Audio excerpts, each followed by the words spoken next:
Então, pessoal, bem-vindo a mais um podcast aqui do Unicarioca Dev. Eu não vou falar o número do podcast, que eu não sei exatamente quantas partes nós vamos dividir.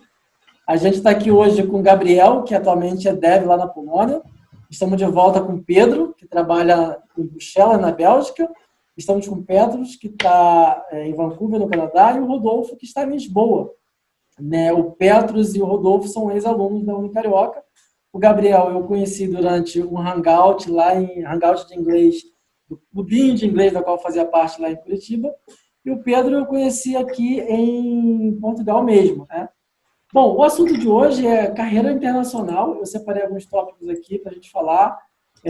O primeiro deles é o que motivou a trabalhar fora do Brasil, o que motivou esse desejo, como nasceu esse desejo. E eu gostaria de começar com o Pedro.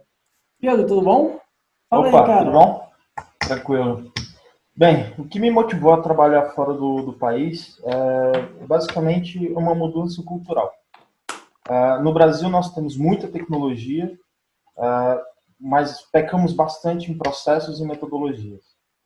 Não adianta nada, temos todas as tecnologias do mundo e não conseguir utilizar o máximo disso. E outra questão foi a questão da língua. Porque eu vejo que quando você desenvolve uma segunda, uma terceira língua, você se desenvolve internamente, porque todo aprendizado de uma nova língua você tem o peso da cultura. Saber como é que as pessoas pensam, o que motiva elas, valores, necessidades, por que elas fazem de diferentes maneiras, isso me motiva a conhecer mais. Porque quando eu melhoro pessoalmente, eu melhoro profissionalmente. E aí eu vim para a Europa buscando isso. Lógico, aqui eu vejo que nós brasileiros nós trazemos a tecnologia. Né? Geralmente o brasileiro na Europa ele acaba sendo head de alguma tecnologia. Né? Porque no Brasil nós somos acostumados a trabalhar com tudo e sempre com tudo. Né? E como é que foi o processo de imigração desde o primeiro contato da empresa? Como é que você que iniciou esse processo, você que buscou isso, ou você foi encontrado? Como é que foi esse processo? Cara, basicamente eu conheci vários amigos, uns 15 amigos que migraram nos últimos 2 anos, 3 anos. E eu sempre tive essa vontade de trabalhar fora, morar um tempo fora, mas nunca tinha dado aquele start, é agora. E na época eu estava casado, já pensava em ter filhos e tudo, falei assim, cara, na hora de arriscar é agora. Sem ter filhos, sem ter nada, porque depois dificulta. Não é impossível, mas são muito mais variáveis que você tem que pensar. Né? Então, eu vi o processo de alguns amigos, como é que eles estavam fazendo para ir, e, bem, atualizei meu LinkedIn, primeiro ponto, porque assim, a forma como você escreve o LinkedIn muda totalmente a forma como as pessoas te enxergam. Usei uma trick bem interessante, coloquei um código postal de Portugal, e aí assim, as empresas começaram a entrar em contato. Você mudou a regionalidade lá no LinkedIn, é isso? Sim. Legal, legal. Legal a estratégia. Porque aí muda o algoritmo do LinkedIn e eles te acham mais fácil. Cara, eu fui para Portugal por uma empresa. Não vou falar o nome da empresa porque eu não gostei do processo. Não tive nenhum tipo de ajuda. Simplesmente me mandaram o contrato, porque o contrato é o que você precisa para dar entrada no visto. Né? Só isso, não me pagaram passagem, não pagaram nada. Outras empresas fariam isso. Sim. No fim das contas, eu pensei mais no dinheiro no final do mês do que no pacote completo. Né? Acabou que para mim não compensou. Se eu tivesse pego outras empresas, acho que teria sido melhor. Entendi. Então, na verdade, a empresa ela mandou aqui para padrão de consultoria aqui de Portugal, né? Enviou o contrato para você dar entrada no consulado lá com o visto de trabalho, e você obteve o visto e veio. Sim. Não teve relocation package? Não, nenhum. Ok. E como você acha assim, que é trabalhar hoje? Hoje você, quer dizer, você veio para Portugal e daqui para Portugal você recebeu uma outra proposta para a Bélgica. Como é o ambiente de TI? Como é o ambiente de trabalho no dia a dia? Eu tenho a sensação, algumas pessoas dizem que esperam sempre que seja melhor do que no Brasil, e outras pessoas com quem eu converso dizem, cara, a TI é a linguagem universal e o processo de trabalho é sempre a mesma coisa, o que muda é mais a cultura das pessoas. Você também tem essa sensação? Como você vê isso? Olha, eu vejo dessa forma. Eu morei 8 meses em Portugal, em Lisboa, e já estou aqui desde janeiro na Bélgica. Tá. Cara, basicamente, em Portugal é igual ao Brasil. A forma de trabalhar, eu vejo que os portugueses são muito parecidos com o brasileiro. Com uma questão que, assim, no Brasil, não vou falar que são todos, mas a gente tem uma legião de pessoas que gostam de tecnologia, respira tecnologia e está sempre estudando novas tecnologias. Em Portugal, a impressão que eu tive é que isso não faz parte da realidade deles. Se a companhia não pagar um curso, os caras não vão estudar.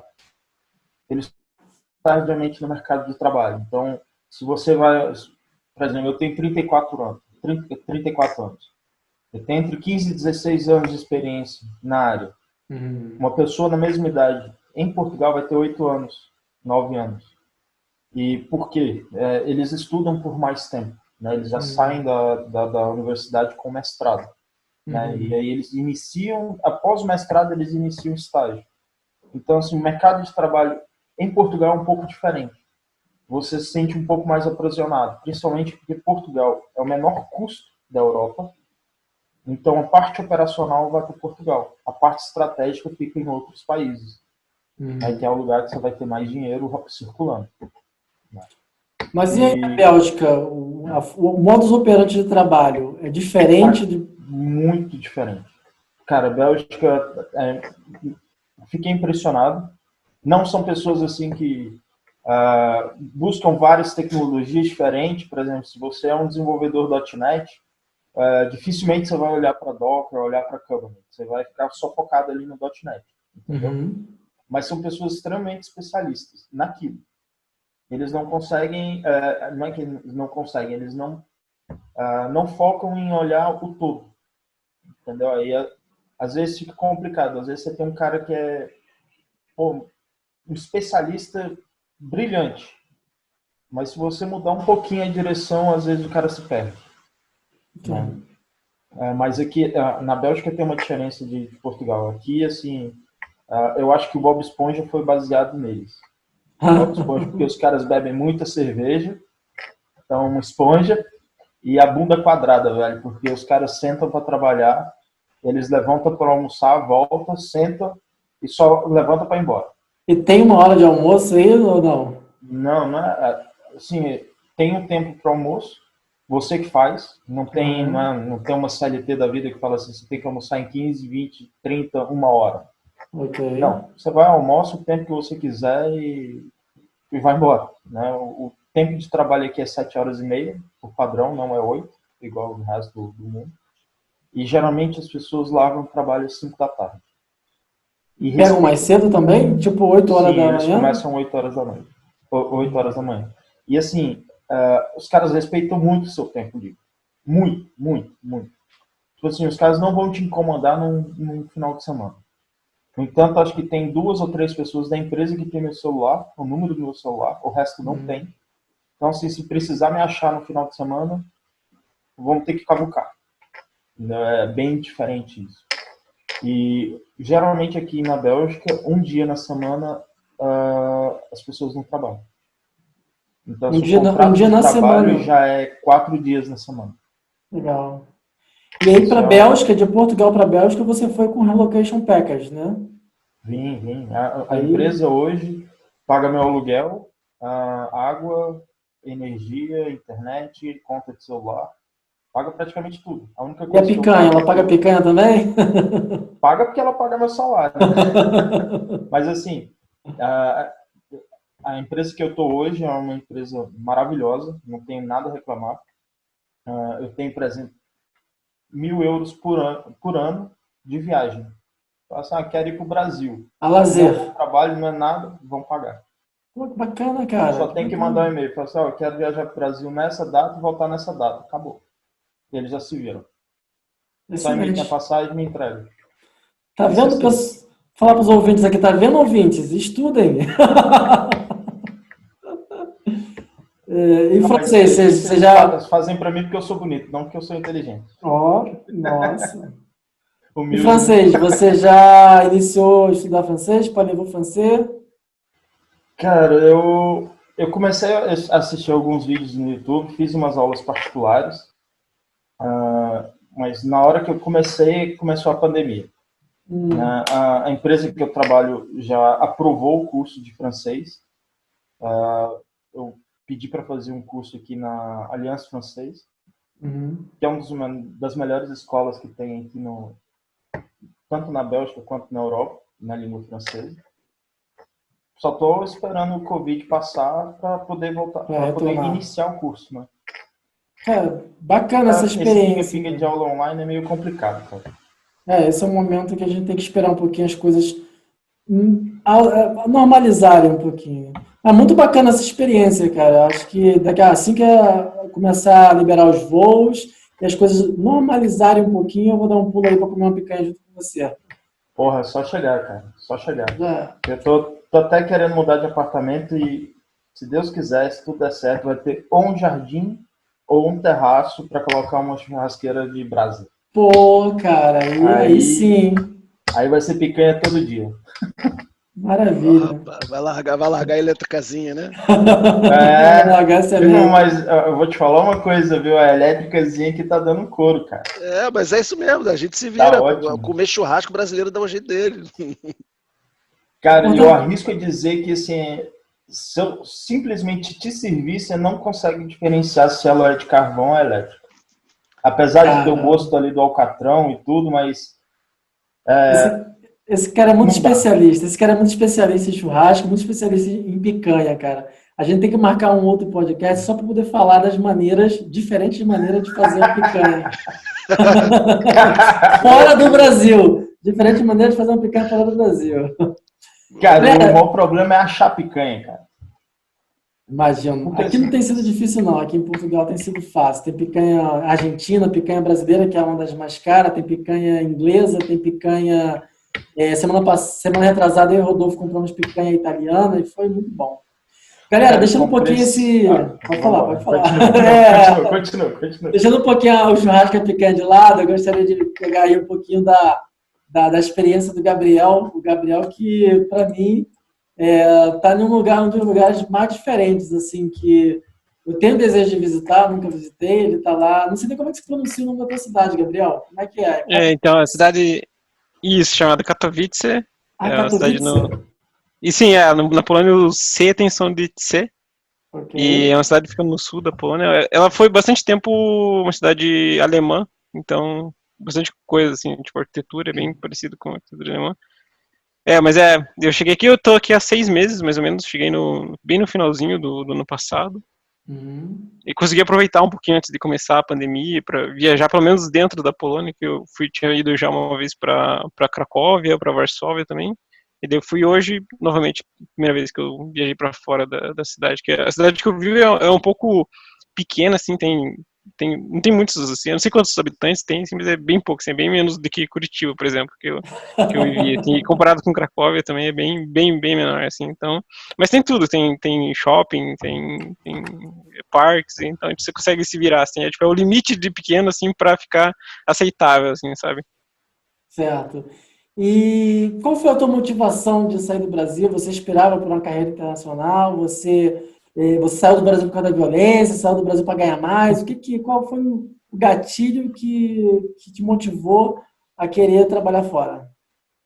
Então foi uma mistura, na verdade, de vários fatores, né? Todas essas coisas que você falou também, tipo, a violência no Brasil tá ficando cada vez mais difícil e também...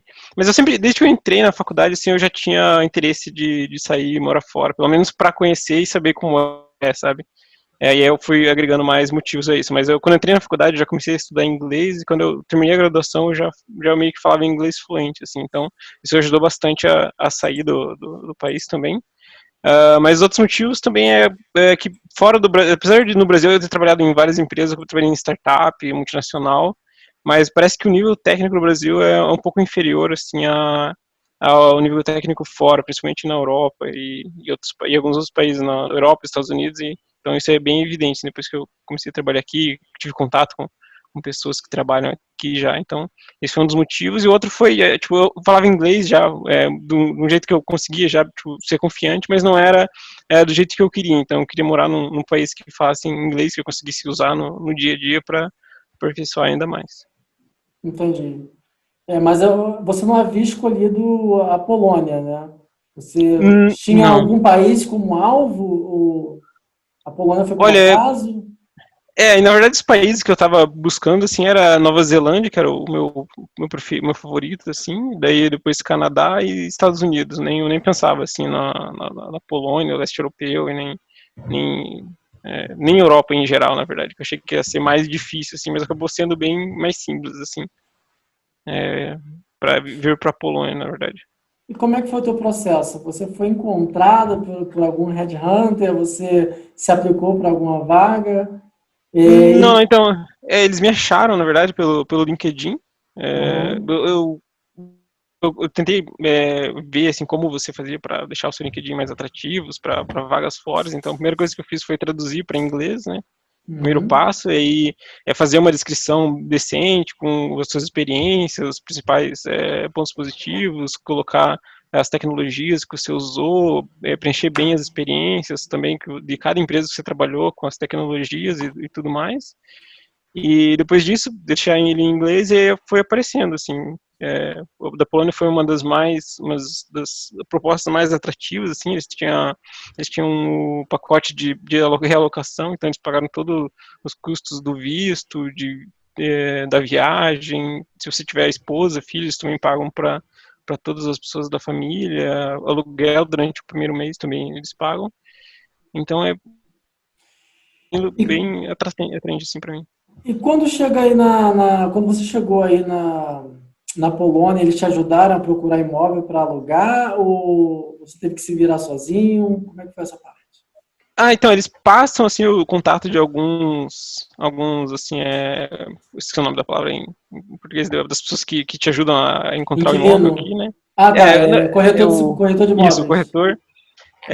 Eles passam alguns contatos, mas meio que os corretores que eles passaram, assim, já estavam meio que saturados, assim, porque chegou muito brasileiro aqui na cidade em um pouco tempo, assim, então eles passavam assim, ou o imóvel era muito caro ou era muito longe de onde eu queria, então, mas eu achei bem fácil na OLX, aqui eles usam também bastante a OLX, assim, no Uhum. preço que eu queria, bem no centro da cidade, assim, que ficava, sei lá, 10 minutos a pé da empresa, tipo, perfeito, então foi bem fácil essa parte, assim, Bom, dentro do ambiente de trabalho, a gente sabe com certeza que a galera é um mix e a comunicação é em inglês. Até que em Portugal, o cliente onde eu estou, a comunicação oficial dentro da empresa, do ambiente de trabalho, é em inglês. Mas eu queria saber, assim, como é que foi para você lidar no processo de alugar um imóvel? Os poloneses, de um modo geral, falam inglês, de todas as faixas etárias de idade, a cultura da cidade fala inglês, como é que funciona isso? Olha, talvez em outras cidades a experiência seja um pouco diferente, assim, tipo, Cracóvia e Varsóvia, eu vi que é bem diferente, tipo, quase 100% das pessoas falam inglês, principalmente em comércio e na rua, assim, em geral. Mas como eu vivo numa cidade menor, assim, então é muito menos gente fala inglês. Então, tipo, a pessoa que eu aluguei o imóvel aqui, tinha duas pessoas que administravam aqui o prédio, uma delas falava inglês e a outra não, então eu tinha sempre que falar com a pessoa que falava inglês. Apesar que no Brasil, antes de eu vir para cá, eu fiz um curso de polonês durante 3 meses, mas mesmo assim é uma língua muito difícil. Assim. Na empresa também eles têm um curso de polonês gratuito que você faz durante o horário de trabalho mesmo, uma hora e meia 2 vezes por semana. Você pode fazer, se você quiser, ou polonês ou inglês, que tem ajudado também você a compreender melhor a língua e a cultura. Então, mas, no geral, eu diria assim que uns 60% só da população fala inglês, o resto não. E o que é mais bizarro ainda é que às vezes você vai comprar alguma coisa numa loja e a atendente da loja ou em algum lugar não fala inglês, mas, sei lá, se alguém vem te pedir dinheiro na rua, normalmente essa pessoa fala inglês. Eles falam, sei lá, 2, 3 línguas. Então, eles sabem pedir dinheiro em várias línguas. E como eu tenho um biotipo bem diferente do povo daqui, então, tipo, eu sou parado quase todo dia para pedir dinheiro, assim, então é Tipo, é bem gringo com esquisito. certeza. Sim, sim. Entendi.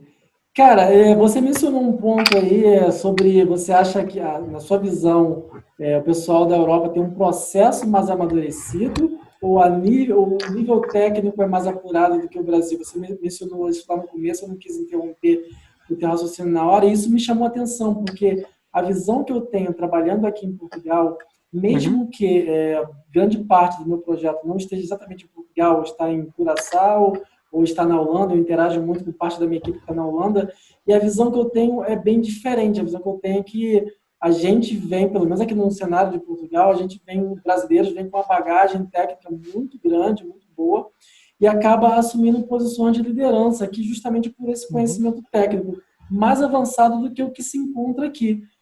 No seu ponto de vista, isso é diferente aí na Polônia? Você acha que você tinha uma visão de que na Europa era mais avançado e na verdade não é? Deixa eu adicionar só uma coisinha. É mais ou menos o que o Pedro falou do conhecimento da gente. Os caras são mais especialistas focados. A gente tem um conhecimento mais amplo. Eu acho que é uma coisa, um adendo a mais para você aí. Boa.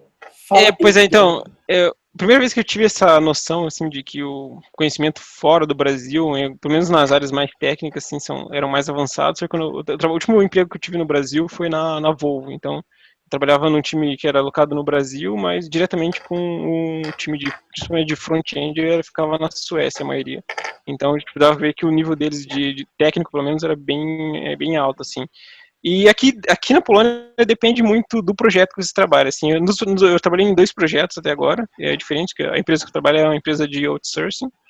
Então, depende muito do projeto que você está, ele é muito organizado ou pode ser uma bagunça completa. Depende muito do cliente, porque a empresa ela vende tanto só os trabalhos de dev ou trabalho de gestão, então é bem que depende muito assim do projeto que você está alocado.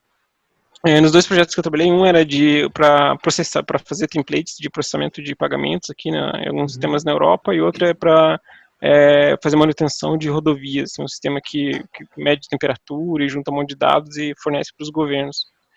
E nesses 2 projetos, os 2 são super bem organizados, assim, tanto porque tanto a parte de gestão e de desenvolvimento é feito pela empresa, então só tem um PO, que é do cliente, que só gera as demandas e tira dúvidas assim dos requisitos, e o resto tudo a empresa que fornece. Mas eu tive contato com as pessoas que estão em outros projetos, assim, que é uma bagunça, assim, até de empresas assim gigantes, assim, que não é garantia que o projeto vai ser bem estruturado. Então depende muito, assim, mas pelo menos no nível técnico, assim, eu tive a percepção que é um pouco mais elevado. Entendi. E no dia a dia, você é front-end aí, né? Sim. Ok. Acho Pode falar. Pedro tem uma pergunta. Pode falar, Pedro.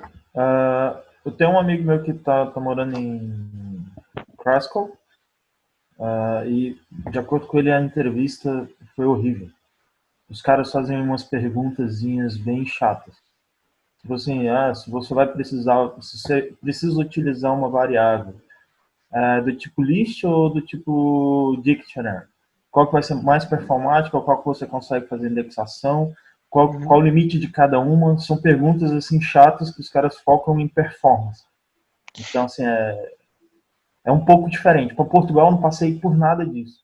A minha entrevista para Portugal, cara, acho que demorou... Eu fiz 5 entrevistas, né, para a mesma empresa antes de vir. E depois eu fiz mais uma com o cliente. Aqui na Bélgica, para vir para cá, a minha entrevista durou 1h30, cara. De um monte de pergunta, querendo saber seu retrospecto, mas assim, de uma forma muito focada. É muito diferente para Portugal e para Bélgica, que eu pude perceber. Sim. Então, aqui é o processo de entrevista, eu cheguei a nem falar, na verdade, sobre isso, mas para mim foi relativamente tranquilo, assim, mas aqui na empresa eles tentam fazer muito as coisas internamente. A maioria dos sistemas internos são desenvolvidos dentro da empresa porque eles têm um jeito bem diferente de trabalhar, porque eles fazem o processo de contratação, eles te fazem entrevista, tudo, e você é trazido para cá, sem ter projeto nenhum. E depois que você chega aqui, eles te colocam eles chamam de bench, na banca, para ficar esperando o projeto, algum projeto aparecer. E aí você faz entrevista com o cliente, aí sim você vai começar a trabalhar no projeto. Então, é um pouco diferente dos sistemas de outsourcing no Brasil e em Portugal, pelo que eu vi. Não, eu Assim. acho que em Portugal Portugal é a segue o mesma mesmo coisa. É a Mesma coisa? Aqui, na verdade, alguns profissionais chamam de aquário, né? Quando você traz o Sim. profissional imigrante, né? O técnico do Brasil, você fica dentro de um pool, né? Uma piscina, um aquário, e você fica lá de bobeira, sem fazer nada, estudando, e disponível para os managers te levar em alocações para o cliente. É a mesma coisa, é o mesmo esquema. Então, isso A só prova empresa, que as consultorias estão dominando o mundo, né? Elas vão lá, acham a vaga, pegam o profissional e dão o match com a vaga. pô, mas Sim, aí é sim. uma coisa diferente na segunda empresa de Portugal que eu trabalhei. Eu trabalhei em uma durante 6 meses, depois eu migrei para outra, e eu trabalho aqui na Bélgica por uma empresa de Portugal. Os Uhum. 2 meses que eu fiquei aguardando meu título de residência antes de vir para a Bélgica, eu fiquei no que eles chamam de academia. Todo mundo que entra na empresa, se não é alocado de cara para um projeto, fica nessa academia. Então, desenvolve produtos internos, pega todo o know-how da empresa, toda a parte de processo, como que vai codificar, como é que você vai lidar com o cliente, antes de ir para um cliente final. Geralmente quem fica nessa academia são os estagiários, aí os trainees. 3 meses, 6 meses, vai para o mercado. Se não tem experiência nenhuma, fica no mínimo 6 meses. Aí fica aprendendo. E Esse foi um remunerado? processo bem... Sim, remunerado. Legal.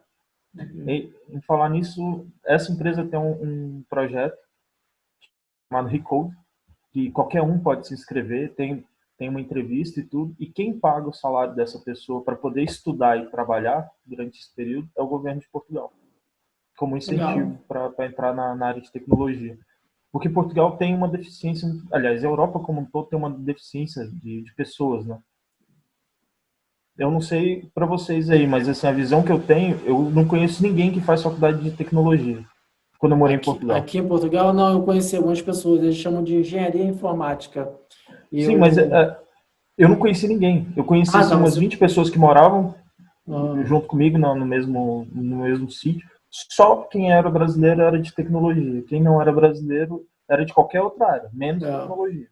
eu também reparei isso. Aqui, pode falar. Por exemplo, tinha uma pessoa na minha equipe que ela era formada em História, mas devido à demanda, uma dessas consultorias montou um curso rápido de front-end de 4 semanas e falou, olha, quem fez aquela prospecção, né, dentro das universidades, quem gostaria de fazer aquele curso grátis de 4 semanas e iniciar como front-end júnior. Então, para uma pessoa formada em História, talvez sem muitas grandes expectativas de empregabilidade e remuneração inicial rápida, ela fez o curso e foi alocada no cliente como front-end. Estava feliz da vida. Ganhou experiência, ganhou conhecimento, ganhou experiência. E isso eu vi aqui depoimento de outros colegas também falando a mesma coisa. Tinha gente formada em educação física, tinha gente formada em outras áreas que fizeram o curso de front-end e devido à alta demanda de TI, sem ter profissionais capacitados para isso, acabaram sendo inseridos. Então, a formação base desses profissionais não era exatamente TI. E ganham muito mais do que seria professor de história, viu? Possivelmente sim, possivelmente sim. O que você ia Beleza Um comentar, agora. profissional Rodolfo? de tecnologia em Portugal, por exemplo, hoje ganha mais do que médico. Sim, É. sim. É mais que Tem medicina. um caso interessante também sobre isso que o Wagner estava falando, aqui na empresa mesmo, tem um sistema de mentoria para interno, para se você, sei lá, back-end, você quer aprender front, mas também eu estou participando como mentor de um programa para ensinar pessoas que têm conhecimento básico de programação e deixar eles prontos para o mercado, assim, então, mas é focado, acho que, para o leste europeu, mas você pode aplicar de qualquer lugar do mundo, então eles têm um programa de aulas, assim, semanais, dá 2 aulas por semana, e aí você tem as tarefas e daí os mentores eles corrigem e te ajudam a melhorar. E daí no final, quem conseguir concluir o curso ganha um contrato com a empresa que eu trabalho. Então Legal. tem muita deficiência também. Gabriel, só para a gente encerrar com você e passar para conversar um pouco com o Petros, quais as tecnologias que você está utilizando aí hoje como front-end? Então, apesar de trabalhar como front-end há bastante tempo, eu uso também Node no back-end, mas no front aqui, o mais popular assim é React, eu diria, em primeiro lugar, depois Angular, e dei bem poucos projetos com Vue, assim. Eu trabalhei com as 3 frameworks, mas aqui o que trabalha mais é React e Angular, que tá mais forte, assim, no momento. Legal. Então, em termos de linguagem de programação especificamente, o que você recomenda aí? Se a pessoa estiver nos ouvindo agora e quiser, legal, vou trabalhar lá na Polônia. Onde é que eu preciso me preparar? O que eu preciso? Qual é a alta demanda aí em termos de desenvolvimento? Se eu tivesse saindo da escola, da faculdade agora, sei lá, eu focaria bastante em aprender muito bem JavaScript, assim, que já você consegue fazer tudo, front-end, back-end, mobile com JavaScript, se você souber bem, assim, então é uma das coisas que eu focaria em aprender. O interessante é que se eu fizesse essa pergunta cerca de 5 anos atrás, todo mundo ia citar primeiro HTML e CSS, né? Só que Não, ia falar Java, provavelmente, porque não, a parte de front-end. Só que o HTML e o CSS virou commodity, né, cara? Ninguém nem menciona mais. Tipo assim, cara, já é básico. Não, já tem que sair da escola já sabendo, né? Você tem que saber, acho que você tem que terminar o ensino médio sabendo HTML e CSS. O restante é plus. Falar nisso é uma pergunta. Como é que vocês veem aí onde vocês estão a utilização do Java? Porque, assim, até o momento, assim, tem um ano que eu tô fora do Brasil, eu não vejo nenhum projeto iniciando em Java. É sempre .NET, .NET Core ou Python. Mas, é aí que tá. Realmente, né? novos eu não tenho visto também. Mas os antigos continuam em Java e continuam sendo atualizados. A empresa que eu trabalho, o sistema é em Java, e agora eles estão indo para .NET. Mas eles estão indo para .NET porque a empresa que comprou a gente só usa .NET, senão eles iam continuar em Java. Porque era o background da galera, não sei o quê, blá. E aí eles resolveram ir para .NET porque a empresa nova falou, a gente usa .NET, migão, te comprei, se adequa. E aí eles estão desenvolvendo um sistema novo baseado em .NET. Mas o que eu percebo é exatamente, os projetos antigos continuam andando, mas os novos, nenhum deles é em Java. Realmente estou... Agora, tem muito sistema back-end que funciona e roda em Java. Sim, se você parar para olhar, por exemplo, a parte de Big Data toda, 90% é Java. Os bancos de dados, sistema Hadoop, Cassandra, back-end, não estou falando de desenvolvimento não, estou falando do back-end de infraestrutura. 90% é Java, entendeu? Mas claro, os novos realmente... parece que a linguagem está ficando mais uma parte mais robusta, ele está lá, já está bem desenvolvido, funciona bem, etc. Mas os novos, desde que a Oracle comprou a Sun, já iniciou um movimento de saída. Então, acho que foi uma coisa meio que natural, né, das empresas. A empresa que eu trabalho teve que usava Red Hat está indo para Debian, né? Depois que foi adquirida pela IBM. Mas é isso mesmo. Você para olhar a compra da Oracle, talvez, da Oracle pela Sun, talvez não tenha sido tão boa pro mercado de Java. Enfim, estou entrando em outro assunto. Desculpa. Mas isso aí eu concordo, porque assim, como isso é um podcast voltado para estudantes, eu acho que compensa abrir os olhos das novas mentes aí, assim, e onde investir teu tempo de estudo, investir, né? Porque assim, se você me perguntar, por exemplo, no Brasil, quando eu morava no Brasil, qual que é a linguagem que você acha que é o ponto principal? Cara, metade da empresa trabalhava com COBOL. Ninguém hoje mexe com COBOL. Quem mexe está morrendo. Na minha época era o Java. Né? Eu usei a maioria da faculdade Java, todo mundo falava para estudar Java, e eu já estudei bastante na faculdade depois que eu terminei, mas fui acabar trabalhando com um ponto interessante. Nas duas empresas que eu trabalhei aqui, a área de mainframe é maior do que a área de back-end e de front-end. As duas juntas. Normal. Então, assim, eu acho, na minha opinião, que essa linguagem de mainframe ainda vai demorar muito. Eu acho que depende um pouco do setor, né? Por exemplo, o Rodolfo hoje ele trabalha na área de negócios de seguros. Eu também trabalhei no Rio de Janeiro na área de seguros e muita coisa também mainframe, muita coisa era COBOL mesmo. Tinha muita coisa também em Java e COBOL. Depois que a empresa foi uma participação do Rodolfo lá, começou a adotar novas tecnologias de OutSystem, mas somente para novos projetos. E aí, mesmo essas tecnologias de OutSystem, que é uma coisa totalmente nova, low code, né? Ela tinha que fazer uma grande interação em grandes integrações com web services e no final sempre parava no mainframe. Sempre tinha que passar por todo o processo COBOL que tinha e era gigantesco o processo COBOL. Então não adianta nada, era um projeto novo, pequeno, mas que na parte de front utilizava tecnologias modernas, no caso da participação do Rodolfo lá, foi até um projeto que grande parte dele foi em OutSystem, mas saía daquele front ali de OutSystem, todo o restante tinha que passar pelo COBOL. Então, eu acho que depende um pouco do nicho de negócio. Se for na área de banco, na área de seguro, na área que a gente depende, tem um sistema legado muito grande, certamente, cara, você vai ter novas tecnologias, mas no background sempre vai ter uma coisa bem robusta, COBOL, o Java sempre vai estar lá, eu acho. Eu acho que vai ser Cara, muito mas difícil a isso gente... aí, ô Wagner, aí, ele vai contra o que a gente estava até falando, porque é o seguinte, quantos anos existe as empresas que vocês trabalharam? A empresa que eu trabalhei no Brasil, por exemplo, tinha 50 anos, mais de 50 anos. Mas 50 anos atrás não tinha Java, não tinha muita coisa. O pessoal usava computador embaixo da mesa. Sim. Entendeu? Então, assim, e hoje é muito difícil você converter um código em COBOL para qualquer outra linguagem. Né? Você não faz nem conversão. O problema é você reescrever, refazer seu negócio. Cara, tem código COBOL que um único programa tem 10 mil linhas. Imagina se fazer isso em qualquer linguagem. Sim. Não dá. Realmente, se você for por nicho, seguros, mercado financeiro, basicamente, ele sempre vai utilizar COBOL. Mas você vê um Nubank da vida, não usa, porque é uma empresa nova.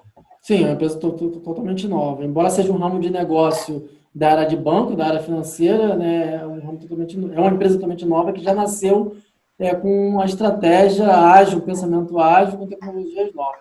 Mas, assim, eu voto na opinião do Gabriel. Hoje, se for recomendar para alguém estudar hoje, eu recomendo estudar JavaScript, tá? Bom, eu vou passar agora para o Petros, né? O Petros está no Canadá, especificamente em Vancouver. A última vez que eu falei com o Petros no Brasil foi lá na Unicarioca. Nós estávamos tentando iniciar um projeto que seria um projeto, não exatamente um freelance, mas um projeto colaborativo, né, Petros? Sim. Tratamento de dados, tal, justamente para a gente estudar e evoluir junto. E pensar que não, quando eu fiquei sabendo, o Petros já estava no Canadá. Então, como é que foi isso aí, Petros? Conta pra gente o que te motivou a sair do Brasil, cara. Só uma coisinha antes para terminar com o Gabriel. Eu li um livro chamado Voluntário de Auschwitz. É o campo de concentração deles lá na Polônia. E para quem quer conhecer um pouquinho da Polônia, é maravilhoso, viu? Conhecer o povo da Polônia, como os caras guerrilharam, etc. É muito bom. Um pouco out of topic, mas é só para pegar o gancho do Gabriel aí. Sim. Auschwitz, eu acho que é a cidade que fica em Cracóvia. Se vocês que moram na Europa, tipo, Polônia é um ótimo lugar para conhecer, não é muito divulgado assim para turismo, mas é muito barato e tem muita coisa assim histórica para ver assim. Sim, o livro é maravilhoso. Enfim, o que me motivou a trabalhar fora do Brasil, rapaz, foi uma coisa simples. Eu trabalhava em uma empresa de petróleo e gás grande no Rio de Janeiro, que eu não posso falar o nome porque eu tinha contrato com ela, e eu trabalhava como consultor para eles, e eu fazia algumas viagens para fora do país. Eu fiz, se não me engano, no total, visitei 9 países pela empresa. Uma das minhas atividades eram essa, né? Então eu visitei a Turquia, fui a Angola 2 vezes, fui à África do Sul, fui à Inglaterra, fui ao Peru, fui a um monte de lugar. E eu sempre ficava nessa de tipo, poxa, caramba, cheguei lá, caramba, pô, isso aqui é melhor que o Brasil, cara. Eu fui a Lima, fiquei impressionado, que eu falei assim, cara, isso aqui é melhor que o Rio de Janeiro, cara. Então eu sempre ficava nessa questão de tipo, pô, caramba, tudo parece melhor que minha casa, tudo parece melhor que minha casa. Só que é muito fácil você falar como turista, você fala quando você vai lá ficar 30 dias, entendeu?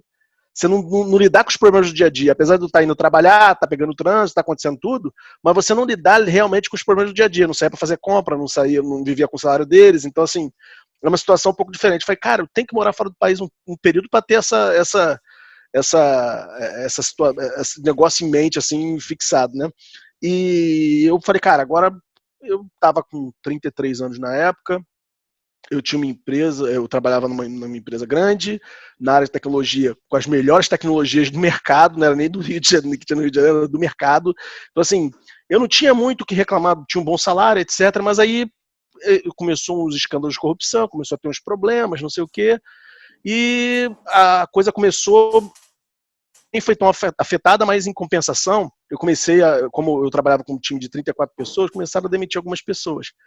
E eu não concordava com aquilo. Aí tinha alguns acordos que eu fazia que os caras passavam por cima, enfim. Foi acontecendo algumas situações que eu cheguei um momento e falei assim, os caras falaram, a gente vai ter que demitir mais gente. E aí eu falei, cara, numa quinta-feira, eu falei, pô, bicho, que merda, né? Passou. No sábado de manhã eu saí para ir comprar um capacete. Eu dava muito de moto no Rio de Janeiro, eu saí para comprar um capacete. Na volta, saindo da loja, eu parei no sinal ali em Campo Grande, e o cara simplesmente parou atrás de mim, uma XJ6, e falou, pô, desce da moto. Eu falei, puta, tá bom, né? Roubou, não tem jeito. Beleza, parei a moto, e nisso o carro do lado morreu. E o cara se assustou, me largou, não sei o quê, pá. E nisso, não sei por que motivo, simplesmente a minha mão da embreagem soltou um pouquinho, a moto andou. Eu acelerei, saí igual um desesperado. Falei, agora que eu saí, eu vou ter que fugir, né? E fugi. E realmente os caras não me pegaram. E aí os caras, quando eu parei, cheguei em casa, falei, cara, não dá mais não. Tipo, minha esposa não saía de casa, tipo, minha filha ficava em casa enfurnada o tempo inteiro. Falei, cara, larguei de mão, vou tentar alguma coisa fora. Tinha essa notícia de que tinha que demitir mais gente, não sei o quê. Na segunda-feira eu cheguei na empresa e falei, vamos fazer o seguinte, você me demite? Aí o cara falou, sim, te demito. Se precisar, eu te demito. Falei, mas tem que conversar com o cliente? Falei, não, pode deixar que essa parte eu resolvo. Porque eu vou lá e falo com o cliente que eu vou sair. Mas você me demite? Não, eu te demito. Falei, tá bom. Peguei, juntei o dinheiro todo que eu tinha. Tipo, depois da rescisão, depois de tudo, FGTS, não sei o que, juntei todo o dinheiro que eu tinha. Falei, cara, qual o país mais fácil para migrar? Canadá, Austrália. Austrália eu já tinha tentado o processo de lá, mas a faculdade da gente, infelizmente, não é reconhecida no país deles. Então eu não conseguia pegar residência permanente direto lá. Eu falei, pô, minha esposa não tinha se formado em nada. Eu falei, pô, vem cá, quer fazer a faculdade? Eu não vou fazer, não sei o quê. E viemos para o Canadá. Ela começou a estudar, eu tive direito ao visto de trabalho. Né? E aí eu falei, pô, beleza, vamos ver aí no que dá, né? Mas como eu vim para cá 6 meses antes de poder começar a trabalhar, eu fiz muita entrevista antes, então assim, eu comecei a conhecer o mercado, eu já tinha estudado o mercado, e a gente meio que tem uma coisa em mente aqui, que as tecnologias elas nascem nos Estados Unidos, correm para o Canadá e vão para a Europa. Então assim, o pessoal sempre comenta isso. Tem inclusive aqui em Vancouver, tem o Belt Technology, que eles chamam, que é um cinturão de tecnologia que envolve Vancouver, Seattle, que aí pega a Amazon, a Microsoft, o Google, não sei o quê, e sobe a tecnologia. Então eles falam que a tecnologia vai subindo e atravessa para outro continente. E aí, no meio disso tudo, eu comecei a me atualizar do mercado aqui, não sei o quê, comecei a fazer um monte de entrevista, fui reprovado num monte delas. Eu falava inglês já desde o Brasil, eu fazia entrevista em inglês, tipo reuniões em inglês, conversava com pessoas em inglês, não sei o quê. Quando eu cheguei aqui, eu percebi que eu era mudo, que eu não falava inglês direito. Foi um aprendizado muito grande para mim também, até que eu consegui arrumar um emprego. E nesse emprego eu tô até agora. Tipo, é engraçado como as coisas acontecem, mas foi de uma vez só, eu consegui um emprego, depois de muito sofrimento, mas eu consegui um emprego, porque um dos problemas do mercado aqui, como o Pedro falou, ele tinha aquele negócio de especialização. É a mesma coisa que aconteceu na Europa, você tinha especialização, o cara só faz aquilo ali. E aqui, isso meio que de uns 2 anos para cá tem mudado. Exatamente quando o cara sabe mais, eles valorizam mais o cara. E usam também o cara. O principal é isso, eles usam. Não é que só você, como aqui tem muito esquema de microserviço, então você tem times pequenos com vários especialistas, né? Como se fosse uma startup. São várias startups pequenininhas numa empresa. Esse cara toma conta desse produto. Então ele tem um cara exclusivo para tomar conta daquilo ali. Então o que acontece é que um cara que sabe mais acaba vindo um team leader nessa empresinha pequena, nessa equipezinha pequena. Até as empresas grandes aqui, normalmente elas são baseadas em microserviços, né, que são a grande maioria atualmente, eles efetivamente trabalham dessa forma. Eles têm timezinho pequeno, com um monte de especialista dentro deles. Então acabou que eu não fui valorizado no início, consegui um emprego como DevOps, na época, e só vim ser valorizado efetivamente ano passado, quando os caras... Isso foi em 2016 que eu comecei a trabalhar, e ano passado os caras falaram, olha, a empresa nova trabalha com microserviço, não sei o quê, você não pode ser só DevOps, você vai ter que ser mais coisa. Então vamos estender aqui, vou mudar você para IT Specialist, você pode trabalhar qualquer coisa na empresa. Então hoje, atualmente, eu posso fazer qualquer coisa em qualquer equipe da empresa. Então assim, o cara tá precisando de um cara lá, XPTO, eu normalmente fico no back-end para todo mundo. Tô precisando disso aqui para esse produto aqui. Eu vou lá e vou fazer aquilo para aquele cara, vou preparar muita coisa relacionada à nova tecnologia, etc.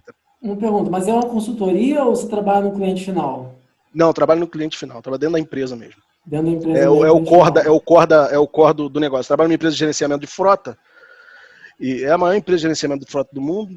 Então eles são bem grandes, assim, relativamente bem grandes, e eles têm esse negócio de trabalhar com equipes menores, só que eles têm os especialistas deles por trás. Exatamente os caras que vão dar um apoio maior para essas empresas menores. Comparando um pouco o cenário de trabalho, o ambiente de trabalho que você tinha no Brasil com o ambiente de trabalho que você tem hoje, em termos de organização, em termos de competência técnica, o nível técnico dos profissionais que trabalham com você, qual é o seu ponto de vista? Tem aquela questão que eu estava falando dos especialistas. Efetivamente, eles têm muito esse negócio do especialista, mas eles têm expandido um pouco isso. Então, a questão do full stack tem sido muito forte, né? O cara que sabe fazer tudo no sistema, só que eles ainda têm esse negócio um pouco preso. No passado, eles têm evoluído para esse movimento do cara que sabe mais tudo, porque, por exemplo, o desenvolvedor trabalha com deploy também, aqui em algumas equipes. Então, às vezes o cara que vem falar comigo fala, pô, não tá funcionando aqui um deploy específico, ferramenta tal, não sei o que, não tô conseguindo fazer deploy, não sei o que lá, eu vou ajudar o cara. E é exatamente o cara que não manjava muito de infraestrutura, ou não sabia nada, nunca tinha tocado. E ele tá lá se virando, vendo o que dá para fazer, porque colocaram ele nesse papel. Então é questão toda que o cara é muito especialista num assunto e agora estão dando para ele mais responsabilidade. Então acaba que ele enfrenta os problemas nessa transição aí, que vai demorar um pouco, é natural. Se realmente estão mudando, é natural que demore um tempo até acertar as coisas. Bacana, cara, bacana. Então o processo foi totalmente diferente. Você teve um gatilho que foi a questão da violência no Rio de Janeiro, né? O teu processo não foi por nenhuma empresa, foi por conta própria, né? Aproveitou, ou seja, você teve o conhecimento de que no Canadá um dos cônjuges fazendo a graduação, o outro pode ter a permissão de trabalho. Isso é um facilitador, e muitos brasileiros foram para o Canadá por conta disso. E o modus operandi de trabalho lá, tá, mas aí é que tá, isso que eu queria entender, assim, o que eu tô querendo extrair, que eu não consegui ainda, no dia a dia, o que você vê de diferente do Brasil. Vou te dar um exemplo do meu dia a dia, tá? No Brasil, eu sou muito fã de metodologias ágeis, trabalho com metodologias ágeis há praticamente 12 anos. Claro, trabalhei em projetos não ágeis, projetos ágeis de verdade, projeto que não era, projeto que era uma bagunça, mas sempre relacionado com isso. E olhando para cá hoje, desde o processo seletivo, as perguntas mais estranhas que me fizeram em relação ao ágil, e olhando hoje para o cenário que eu estou, do cliente, onde eu estou atualmente, o nível de organização, eu não vi, inclusive o nível de cliente onde eu estou hoje, eu trabalhei em empresas muito mais organizadas, né? Em termos de documentação, processo de trabalho, etc. Mas, assim, olhando para outros projetos, eu não vi grande diferença entre a linguagem da TI e o modus operandi da TI em relação ao Brasil. O que eu vejo de diferença é muito mais a cultura, né? O mindset das pessoas. Tipo, a educação, a proatividade, de sim ou não. O que você vê aí no Canadá em relação a isso? Em relação à metodologia, tem o dia a dia, eles usam metodologia ágil também, até por ser microserviço, meio que acaba sendo anexado. Você tem que ter a metodologia ágil, né? Então, tem reunião todo dia, de manhã, o que vai fazer, o que você fez, como é que está o andamento das coisas. E uma coisa que eu percebo aqui, que não tinha no Brasil e que tem aqui, é que o gerente de projeto toma decisão de verdade. O gerente de projeto decide coisas. Não é, no Brasil eu tinha uma experiência muito ruim com o gerente de projeto, que se o cara parecia que o cara era levantador de demanda muitas vezes, sabe? O cara lá juntava o negócio, vou levar para o outro lá, para o outro decidir. Então, assim, acabava que o gerente de projeto era um secretário. Não, era um secretário VIP, entendeu? Um secretário com terceiro grau, inteligente, não sei o que lá. Então, assim, cara, literalmente eu ficava meio triste com isso. Mas aqui eu vejo que o gerente de projeto literalmente toma decisão de verdade, sabe? Tem autonomia para tomar decisão. E, como eu falei, a metodologia está literalmente dentro do negócio, então todos os passos têm que ser preenchidos antes de você chegar num deploy, por exemplo. Então o cara tem que fazer a documentação, não sei o quê, tem que passar por todo mundo, checado normalmente por mais de uma pessoa. Então o cara termina o código, terminou o que for, antes de ir para deploy, uma outra pessoa checa, confirma aquilo que ele fez, vê se está tudo claro e vai para o deploy.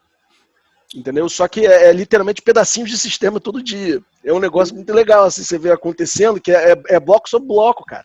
Literalmente, eu Bacana. nunca imaginei que a gente conseguiria chegar nessa granularidade de TI. E realmente, hoje em dia, é um negócio assim, impressionante como o cara pode botar bloquinho sobre bloquinho e realmente conseguir chegar num resultado final. Coisa gostosa de se ver, né? Pois é, cara, quando termina o negócio, você fala assim, nossa senhora, Quanto é tempo bonito. quanto tempo você está aí, cara? Eu tô aqui, vai fazer 5 anos em dezembro de Caramba, já 2020. vai fazer 5 anos, Petro. Então Pois daqui a é, pouco muito você rápido, recebe cara. teu passaporte canadense? Daqui fevereiro do ano que vem eu tô habilitado, março do ano que vem eu tô habilitado a pegar aplicar para minha cidadania canadense, né? Eu não falei desse processo, né? Meu processo, como eu vim como temporário. Quando você vem com uma questão igual essa da minha esposa lá, eu vim como temporário. Então eu tinha o visto de 2 anos, que poderia ser estendido por mais 3 se a minha esposa preenchesse alguns requisitos lá. Então o que aconteceu foi que com 1 mês de trabalho, o meu chefe me chamou e falou assim, cara, olha só. Porque, cara, aquela história, a gente brasileiro, a gente não tá acostumado a se ferrar pra caramba. Você chega aqui, o padrão da gente é trabalhar igual um corno, cara. Os caras olham aqui e falam, pô, cara, quero perder esse cara não, bicho. Porque muitas vezes, não digo nem o canadense em cima, muitas vezes as pessoas estão naquele ritmo de trabalhar de 8 às 5. Uhum. E a gente não tá nesse ritmo de trabalho. Então, assim, às vezes, como não tinha ninguém me fiscalizando, e meu chefe me dava liberdade, eu pegava alguma coisa pra fazer 4 horas da tarde, eu terminava 6h30 da noite. Porque eu não queria deixar pro dia seguinte, eu poderia deixar. Mas eu preferia falar, não, vou terminar isso hoje. Por quê? Porque no Brasil a gente é acostumado a trabalhar mais que o normal e não sei se isso é bom, um ponto positivo, sabe? Mas era como era a realidade e acabou que eu levei isso comigo. Então eu ficava fazendo isso, meu chefe com 1 mês de trabalho, cara, olha só, desacelera aí, bicho. Eu falei, cara, Vai pra casa. Eu tô normal. Tipo, não, 5 horas da tarde você pode ir embora. Se você quiser sair mais cedo, você só me fala. Eu ficava meio assustado. Aí com 1 mês de empresa, ele falou, cara, olha só, eu quero que você fique aqui, bicho. Como é que faz pra você ficar de vez? Porque você falou que só vai ficar 2 anos. Eu falei, não é que eu vou ficar só 2 anos, é que eu tenho visto de 2 anos. Ele falou, cara, vê como é que você pode fazer aí pra ficar. E aí eu peguei e fiz um processo migratório aqui pro Canadá baseado na província. A província me deu uma permissão para eu aplicar para residência permanente no Canadá. Hoje eu sou legal. residente permanente, já tenho um pouco mais de 1 ano. Mas a empresa te ajudou nesse processo, nessa parte? Me ajudou o processo inteiro, porque para a empresa é documentação, provar a necessidade, não sei o que, é mais burocracia que efetivamente é problema para a empresa. Desde que ela preencha todos os requisitos ali, acontece. Eu escrevi no LinkedIn, eu estava olhando aqui, eu lembrei esses dias, eu escrevi sobre o êxodo brasileiro em fevereiro de 2018. Eu escrevi sobre a comunidade brasileira crescendo no Canadá em outubro de 2018, que ela cresceu cerca de 145% por mês, de 2015 para 2018. A gente tinha uma média de 100 e poucos PA, 140 PAs aprovados por residências permanentes, né? Aprovadas por mês. Em 2018 eram 354, então assim, deu um salto efetivamente. E eu também escrevi sobre emoção, etc. Então no meu LinkedIn, inclusive, esses dias, eu não lembrava, eu escrevi foi em outubro de 2019, então eu acabei me esquecendo dessas coisas, que é exatamente a província que eu trabalho, que eu moro, que é British Columbia, que é onde fica Vancouver. A província, ela de 2016 para 2018, 2016 foi quando foi aprovado nesse processo, ele cresceu 650%, o número de brasileiros vindo por esse processo, né? O brasileiro hoje é o terceiro país que tem mais imigrantes vindo por esse processo em British Columbia. No Canadá, o Brasil, quando eu cheguei aqui, era o 31º na lista de países imigrando para o Canadá. Hoje, ele é o 8º, se não me engano. Então, assim, você vê realmente que o fluxo de brasileiro deu um salto, sabe? E o que você recomenda hoje para quem estiver nos ouvindo que queira emigrar para o Canadá na área de TI especificamente? Hoje você é IT Ops ou DevOps aí? Sou IT Specialist hoje. IT Specialist. O que você recomendaria hoje em termos de o que ele deveria estudar e qual o processo que ele deveria seguir? É melhor ir como estudante de intercâmbio? É melhor ele ir com o cônjuge e aplicar, um dos cônjuges aplicar para estudo enquanto ele trabalha? Tem uma série de variáveis aí, né? A primeira coisa que eu acho que é essencial para qualquer um que está querendo vir é o inglês. Você tem que falar muito bem inglês. Tentar ao máximo, falar o máximo de inglês que você puder.